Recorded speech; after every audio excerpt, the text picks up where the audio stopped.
Lighten up, take me on your magic river. Tell me all your dreams align. Sign me up.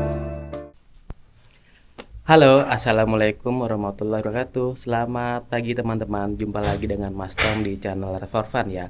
Hari ini hari Minggu tanggal 3 November 2024. Rencananya di minggu pagi ini saya mau mencoba membagikan pengalaman saya selama memakai TVS XL 100.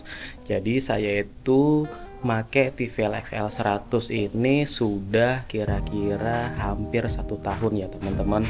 Saya itu beli motor ini pada bulan November tahun 2023. Nah, saat ini adalah tanggal 3 November tahun 2024. Jadi tepat setahun saya meminang TVS XL 100. Nah, saya mau mencoba membagikan pengalaman saya selama memakai TVS XL 100, dari impresi mesinnya, lalu berkendaranya seperti apa, rasanya seperti apa, kenyamanannya seperti apa, bagaimana rasanya TVS XL 100 itu saya pakai sendiri buat touring, saya pakai buat berangkat kerja, lalu saya pakai touring bersama anak saya berboncengan, bagaimana impresi performa TVS itu ketika melewati tanjakan. Nah, jadi saya mau mencoba membagikan ke teman-teman bagaimana sih sebenarnya performa si TVS XL 100 secara keseluruhan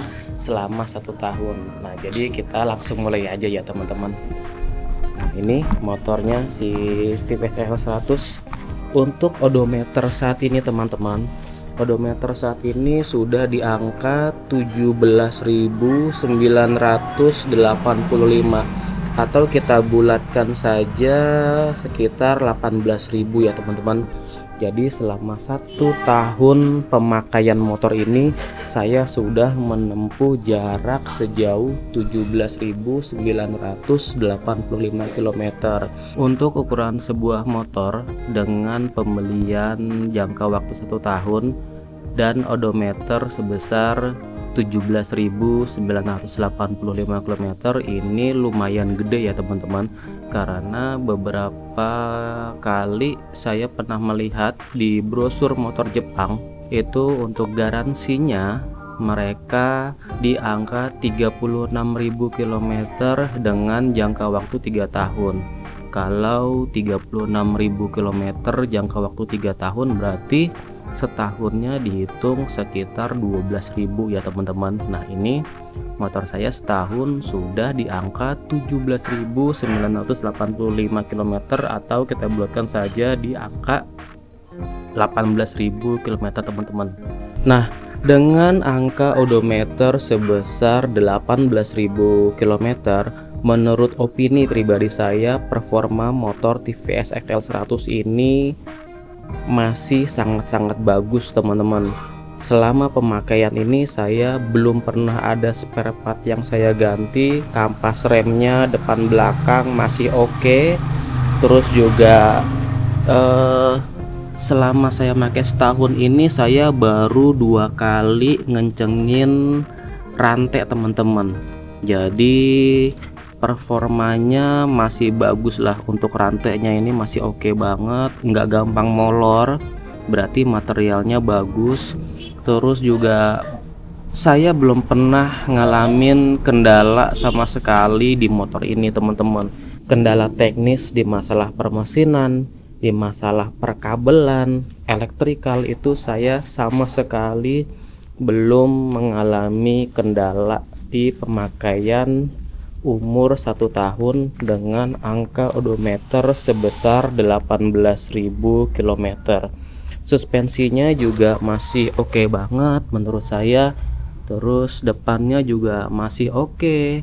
Pemakaian konsumsi BBM motor ini terbilang sangat irit teman-teman. Jadi terakhir saya make motor ini buat touring itu ke daerah Semarang ya teman-teman.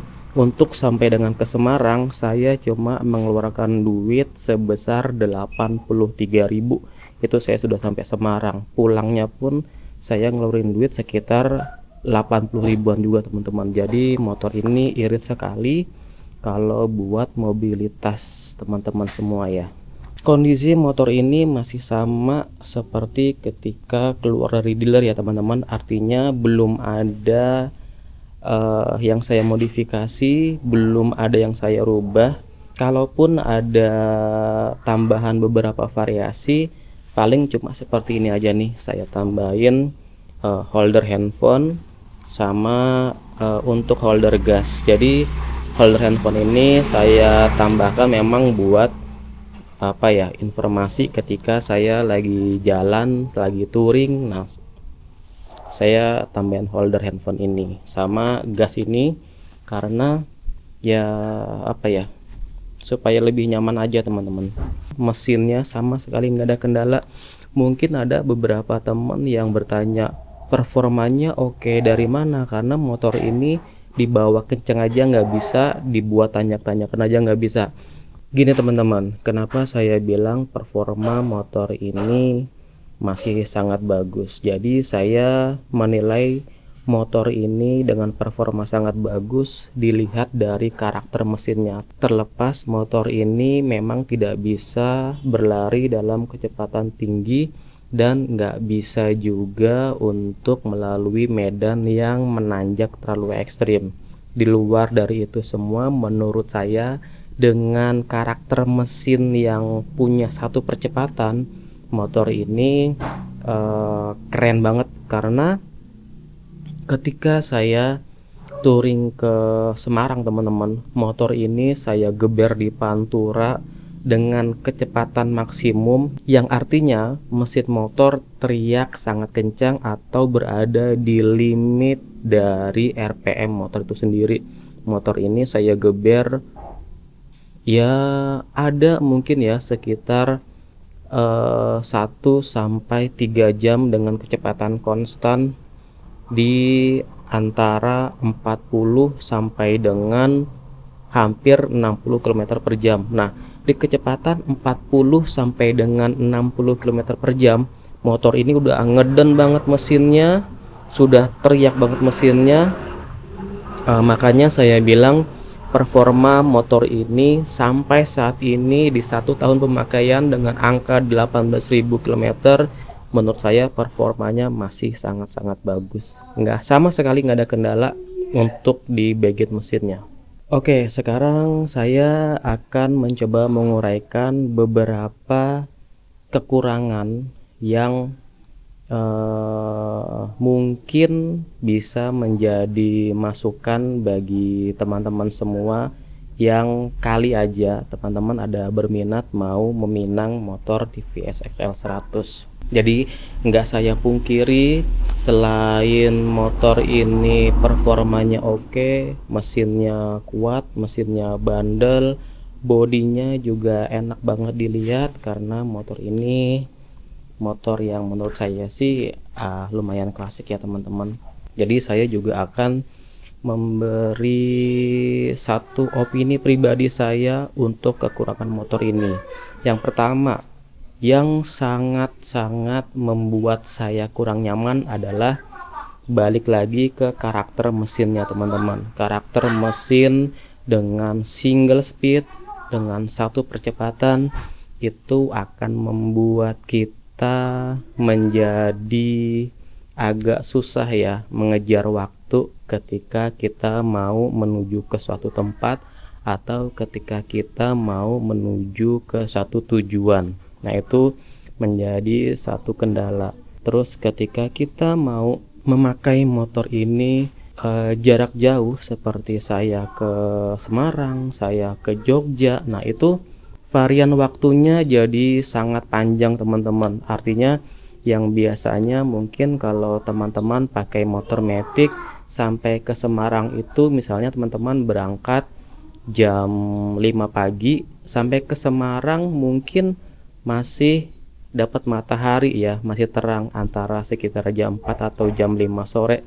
Kalau naik motor ini bisa dipastikan kita akan sampai Semarang itu ketemu gelap teman-teman. Kalau berangkat dari rumah jam 5 sore, sampai ke Semarang. Kalau kita berangkat dari rumah jam 5 pagi sampai ke Semarang itu bisa sampai dengan jam 8 malam. Jadi itu yang membuat kita varian waktunya jadi lebih panjang ya. Terus juga dengan karakter mesin yang single speed ini, itu juga lumayan nggak nyaman di bagian kaki, terutama di bagian tangan teman-teman. Di sini ini, nah ini kenapa saya tambahin holder grip gas ini supaya tangan saya nggak terlalu capek ketika saya ngegas teman-teman. Karena ketika saya waktu lebaran saya mudik pakai motor ini, itu saya belum pakai holder ini nih teman-teman, seperti ini. Nah, tangan saya capek banget karena harus ngegas motor ini dengan kecepatan yang tidak bisa lebih dari 60 km per jam. Jadi tangan kita memang spontan seperti ini, jangan jangka waktu yang sangat lama. Nah itu tangan saya pegel banget sih, makanya saya tambahin holder grip gas seperti ini ya. Ini lumayan ngebantu nih. Ketika saya ke Semarang kemarin, saya udah nggak ngalamin capek di pergelangan tangan saya. Terus yang kedua, suspensi belakangnya ini menurut saya lumayan keras ketika dipakai sendiri. Jadi memang karena motor ini tagline-nya adalah heavy duty, alias pekerja berat, dia dipasangin shock yang lumayan keras untuk mengakomodir beban-beban yang akan dibawa oleh motor itu sendiri. Lalu yang selanjutnya adalah kekurangan motor ini itu nggak kita pungkiri di bagian pengereman ya teman-teman. Di belakang ini masih tromol, di depan juga masih tromol. Nah, yang saya bingung adalah saya punya motor tromol itu nggak cuma TVS XL 100 teman-teman. Suzuki A100 saya itu juga masih tromol depan belakang, tapi performa pengeremannya jauh lebih bagus daripada TVS XL 100. Saya nggak ngerti ya, apakah karena kombi brake ini jadi pengeremannya jadi kurang pakem untuk yang depan. Jadi saya masih mau mencoba-coba nih, bagaimana sih supaya motor ini bisa pakem. Apakah saya harus upgrade, modifikasi bagian depan ini dengan cakram? Nah itu saya masih menimbang-nimbang tuh. Beberapa kali saya ketika pakai motor ini itu lumayan bikin sport jantung. Jadi hampir-hampir aja saya nabrak karena rem ini sangat-sangat tidak pakem. Pengereman motor ini juga sangat-sangat tidak cukup, apalagi kalau kita pakai motor ini dalam keadaan kondisi lalu lintas yang cukup padat. Karena ketika di lalu lintas yang cukup padat, kita nggak tahu ya, ada objek di depan yang tiba-tiba muncul, terus mungkin ada mobil yang tiba-tiba ngerem karena di depan ada orang yang nyebrang, atau ada benda apapun yang tiba-tiba muncul. Nah itu ketika di lalu lintas padat, motor ini kita nggak bisa begitu gesit karena pengeremannya yang sangat-sangat kurang. Lalu selanjutnya di pemakaian 1 tahun teman-teman, motor ini untuk setangnya ini kayaknya dia udah minta ganti nih teman-teman komsirnya. Jadi komsirnya ini agak macet tuh. Jadi ketika saya gerakin tuh teman-teman, jadi agak macet begini tuh. Ini agak berat. Tuh. Jadi mungkin ini komsirnya minta diganti ini. Pemakaian 1 tahun. Komsir udah harus minta diganti. Lalu yang selanjutnya di pemakaian 1 tahun, kacanya udah begini dong teman-teman. Udah letoy nih. Ini kalau misalkan lagi jalan dia ngampleh begini nih. Nah itu keluhan yang selanjutnya. Kalau yang sebelah kanan nih masih oke. Ini masih oke, masih kencang. Nah yang ini nih, udah kayak begini.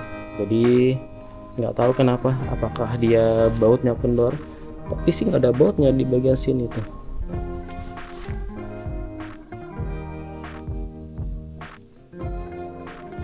Jadi spionnya seperti itu. Oh ya, terus juga yang lumayan menjadi isu paling parah adalah ini nih teman-teman, ban belakang.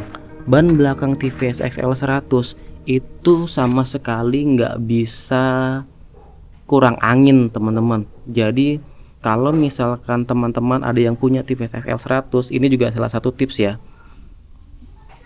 Dengan kondisi ban yang masih standar pabrikan, teman-teman harus pastikan angin dari ban motor teman-teman dalam kondisi yang full teman-teman. Kalau kurang angin, ban dalamnya akan terkikis sama ban luar yang mengakibatkan dia bocor.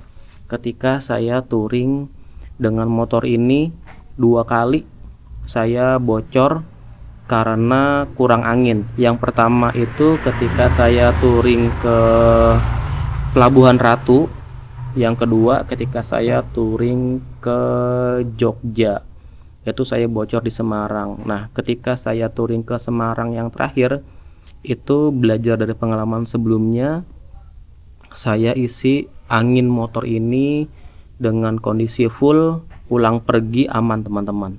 Itu salah satu tips dari saya buat motor TVS 100.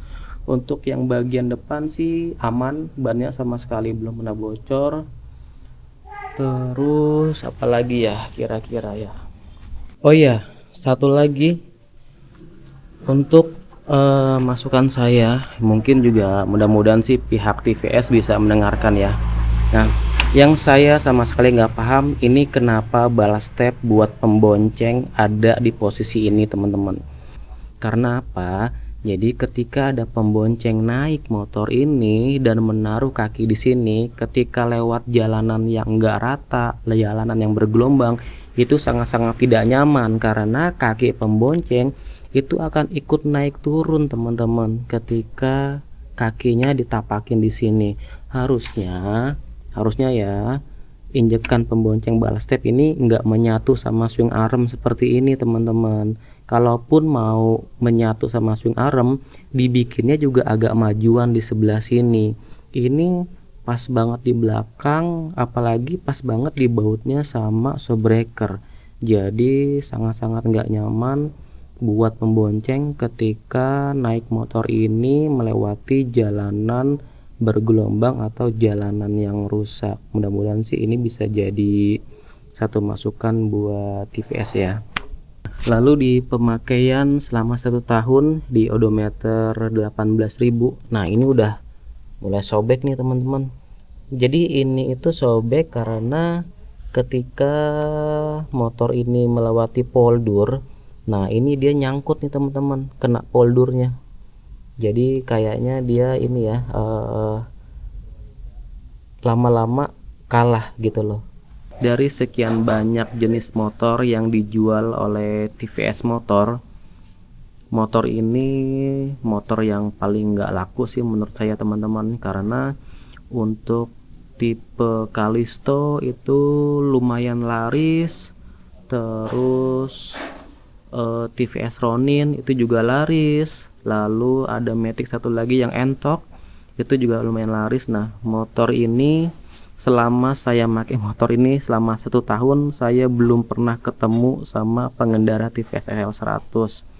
Jadi kayaknya peminatnya agak sepi ya untuk motor ini. Menurut saya sih yang paling menjadi isu dari motor ini yang bikin gak laris adalah single speednya menurut saya, karena motor ini didesain terlalu segmentasi, terlalu terlalu kecil market pasarnya. Market pasar Indonesia itu benar-benar unik dan nggak bisa disamakan sama market dari India itu sendiri. Jadi motor ini ditujukan buat motor niaga, tapi ternyata yang beli motor ini kebanyakan adalah mereka-mereka yang punya nilai art lumayan tinggi, yang punya nilai seni yang lumayan tinggi, karena mereka melihat motor ini itu kalaupun ada yang suka ya, mereka menutup mata atas dari performa mesinnya. Ya, mereka yang membeli motor ini lebih melihat dari tampilan motor itu sendiri, termasuk saya teman-teman. Ketika saya meminang motor ini ya jujur aja saya itu ngelihatnya ya bentukannya, tampilannya. Karena tampilannya bagus, tampilannya klasik. Kira-kira seperti itu menurut saya. Ini adalah opini pribadi saya sebagai user atau pengguna dari TVS XL 100. Motor ini saya beli dengan uang pribadi, tidak ada endorse dari pihak manapun. Saya harap opini ini bisa mewakili dari keindependenan saya sebagai user, sama sekali tidak menambahkan dan sama sekali tidak menjelek-jelekan atas satu produk. Jadi memang ini murni adalah opini pribadi saya sebagai user atau pemakai dari motor TVS XL 100. Kalau teman-teman mungkin ada yang bertanya, motor ini enak nggak bang kalau buat ngojek atau buat ojol? Menurut saya teman-teman, menurut saya motor ini masih oke banget kalau buat ngojol atau teman-teman yang jadi kurir mungkin ya, karena ketika kita mau ngojol atau ojek online atau kita mau kurir, kita nggak diperlukan untuk performa yang begitu tinggi. Nah, di beberapa video saya memang sempat cerita kalau motor ini nggak kuat nanjak. Saya ada video saya yang dorong-dorong motor itu di Pelabuhan Ratu. Ketika saya touring ke Pelabuhan Ratu, itu saya dorong-dorong motor ini teman-teman, ada videonya. Kalau teman-teman penasaran nanti coba scroll, ketika saya touring ke Pelabuhan Ratu itu saya dorong-dorong motor ini karena motor ini nggak kuat nanjak teman-teman. Tapi kalau teman-teman bertanya motor ini kuat nanjak atau enggak di jalanan yang flyover di kota-kota besar seperti Jakarta, motor ini masih kuat teman-teman. Kalau cuma menanjak di flyover yang ada di Jakarta, dengan berboncengan pun masih kuat. Saya pernah pakai motor ini berboncengan sama istri saya dan anak saya. Mungkin total beban yang dibawa sama motor ini waktu itu sekitar 130 atau 140 kg ya. Nah, motor ini masih bisa nanjak walaupun agak berat ya. Apalagi kalau teman-teman mau pakai motor ini buat antar-antar barang atau menjadi kurir. Nah, motor ini cocok banget sih menurut saya buat teman-teman. Karena memang sejatinya motor ini dibuat untuk motor niaga teman-teman. Didesain untuk membawa barang yang lumayan banyak tapi juga enggak berat-berat banget. Tapi kalau misalkan ya bawa barang misalnya 60 kilo sih masih aman sih menurut saya gitu sih. Jadi kalau misalkan saya make motor ini buat touring ke Jogja, touring ke Semarang, ya balik lagi ke karakter pribadi kita sendiri ya. Ada yang teman-teman mungkin karakternya pasti nggak akan mau bawa motor ini buat touring jarak jauh ke Jogja, ke Semarang, pasti nggak mau, karena ya karakter mesinnya yang sangat-sangat tidak memenuhi syarat ketika berada di jalan raya Pantura atau ketika di medan yang menanjak ekstrim. Jadi kalau saya bawa motor ini buat touring, buat jalan jauh, ya bukan karena saya nekat atau bukan karena saya ngeyel, tapi memang karakter dari saya juga bukan tipe orang yang menyukai kecepatan tinggi. Karakter saya ya yang penting saya bisa menikmati selama perjalanan, karena ketika saya melakukan sebuah touring, bagi saya tujuannya itu adalah nomor sekian teman-teman. Yang menjadi cerita adalah perjalanan ketika saya menuju tempat-tempat tersebut ya. Jadi setiap orang kan beda-beda ya karakternya. Mungkin aja saya cocok sama motor ini buat jarak jauh, tapi banyak juga mungkin orang-orang di luar sana yang ketika tahu karakter mesinnya mereka nggak mau beli karena tidak cocok buat perjalanan jarak jauh. Nah, itu saya kembalikan semua ke pendapat pribadi teman-teman. Jadi kira-kira seperti itu ya teman-teman, review motor TVS FL 100 setelah pemakaian selama 1 tahun atau sejauh 17.985 km, atau kita bulatkan di angka 18.000 km. Mudah-mudahan konten ini bisa menjadi satu acuan bagi teman-teman yang sedang mencari motor atau sedang meminang atau berminat meminang motor TVS FL 100 heavy duty. Ya, mudah-mudahan konten ini bisa menjadi satu gambaran, jadi teman-teman bisa lebih meyakinkan lagi ketika mau beli motor TVS ini ya teman-teman. Saya undur diri. Terima kasih sekali lagi. Assalamualaikum warahmatullahi wabarakatuh.